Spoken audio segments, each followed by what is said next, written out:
আবারও মনসার রূপে অভিনয় করতে আসছে চাঁদনী সাহা। তবে কোন ধারাবাহিকে দেখা যাবে তাকে জানতে ভিডিওটি দেখতে থাকুন। আপনারা তো জানেন স্টার জলসার 2 শালিক সিরিয়ালে অভিনয় করেছে চাঁদনী সাহা। তবে এবার বড় এক চমক নিয়ে ফিরছে নতুন এক সিরিয়ালে। সেখানে তিনি মনসার মুকুটের ভিডিও পোস্ট করেন এবং তিনি বলেন নতুন কিছু আসছে।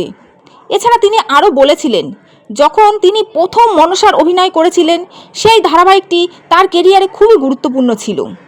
চাঁদনী 2 শালিক ও অন্যান্য ধারাবাহিকে সম্পূর্ণ নেতিবাচক চরিত্রে অভিনয় করেছে।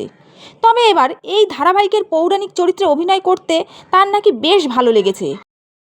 তিনি নাকি এই সমস্ত পৌরাণিক চরিত্রে অভিনয় করতে বেশ পছন্দ করেন। তাই তো বাংলার ভিডিও বৌমা ধারাবাহিকের খুব অল্প দৈর্ঘ্যের চরিত্র মনসার, আর তাতে তিনি অভিনয় করেছেন।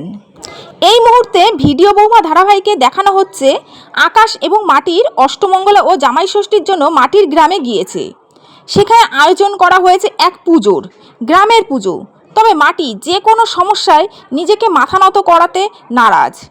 তবে এই সিরিয়ালে ঠিক কিভাবে আকাশ ও মাটির জীবনে দেবী মনসার আবির্ভাব হয় তা দেখার অপেক্ষায় দর্শকেরা। ইতিমধ্যে চাঁদনী শুরু করে দিয়েছে শুটিং। আর কিছুদিনের মধ্যেই দেখতে পাওয়া যাবে এই সিরিয়ালে চাঁদনীর মনসার চরিত্র। আসুন তাহলে অপেক্ষায় থাকি। আর সবশেষে বলে রাখি, আপনাদের যদি ভালো লাগে আমার চ্যানেলটি তাহলে অবশ্যই লাইক এবং সাবস্ক্রাইব করে দেবেন।